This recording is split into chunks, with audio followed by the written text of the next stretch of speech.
बहादुरले बाङ्गो त बाङ्गो छ नि, आँखा अगाडि बाङ्गो छ, भन्नु परेको छ, सोझो छ। त्यति साह्रै डिक्टेटर भयो है एमालेमा? भयो भयो भयो भयो त्यो भयो, गरेकै हो। दर्जनौँ उदाहरण दिन सकिन्छ यसमा। मैले झोकाले भने बोल्नै सकस भयो तपाईँहरूले? यस्तो गाह्रो बोल्यो कि लखेट्ने खेद्ने हैरान बनाउने। जताभाइ उहाँलाई महेश बस्नेतजीले आज भनिदिन्छु म यो, उहाँले मसित कुरै गरेको छैन, उहाँ बागमतीको जिम्मेवार रे। उहाँले चुनाव लड्न चाहनु भएन भनेर उहाँले भाषण गर्नुभयो। महेश बस्नेत को मलाई त्यसो भन्ने? उहाँभन्दा म जुनियर भूमिकामा आएको मान्छे हो, म उहाँभन्दा कम योगदान भएको मान्छे हो, सचिव पो उहाँ हुनुभयो त। मलाई सार्वजनिक रूपमा अपमानित गर्न मिल्छ त?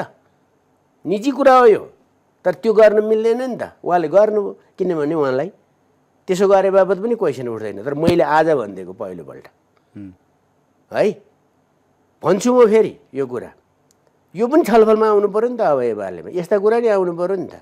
उहाँले मसित कुरा त गर्नु पऱ्यो नि त। ल उहाँ सचिव हुनुभयो, मलाई जितेर भएको हो नि त सचिव त उहाँ, मैले त्यो त मान्छु नि त।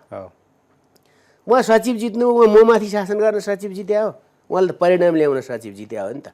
बागमतीको जिम्मा पाएको भए, टिकट सिफारिसको जिम्मा पाएको भए उहाँ सफल हुनुभयो त? आफै त हार्नुभयो। कुरा त यहाँ पनि छन् नि त। यी चिजहरूको कुरा छलफल हुनु नरिसाइकन। म अहिले रिसाएँ होला, पऱ्यो भने रातो पिरो पनि होला, तर हात हालेर हिँडिँदैन कसैलाई।